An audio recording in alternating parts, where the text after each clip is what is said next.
Every moment spent trying to control the how is a moment not invested in allowing the what. You don't need to figure out the path. You need to know the destination and trust that your feet will find the ground with each step. More affirmations don't produce better results. 1,000 empty repetitions are worth less than a single declaration charged with calm conviction. The obsession with quantity reveals lack of confidence in quality. If you really believed in the power of your word, you wouldn't need to repeat it compulsively like a mantra of insecurity.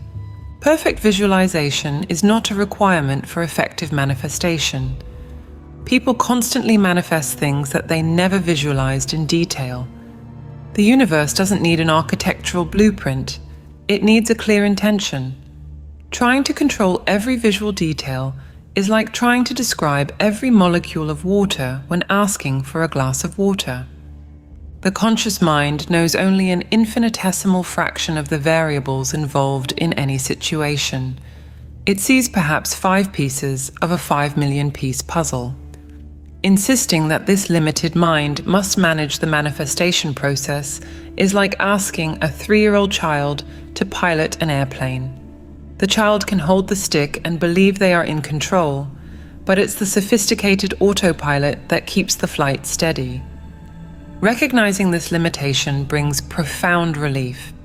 You don't need to have all the answers. You don't need to see all the steps. You don't need to understand all the mechanisms. Your only responsibility is to establish the intention and then live your life with presence and purpose, trusting that greater forces are working behind the scenes. The control that you seek so much is the very thing that prevents fluid manifestation. When you understand and integrate this truth, something extraordinary happens with your perception of inevitability. Imagine yourself walking across a physical bridge suspended over a valley. There is only one main direction that makes sense: forward. You could technically go back, you could sit in the middle, you could even try to jump to the sides. But the structure of the bridge itself creates an obvious and inevitable path toward the other side. This metaphor perfectly captures the nature of the bridge of incidents once it is formed. When you establish an intention with genuine feeling, the bridge arises instantaneously on the causal plane. From that moment, there exists a direct path connecting where you are to where you have chosen to be.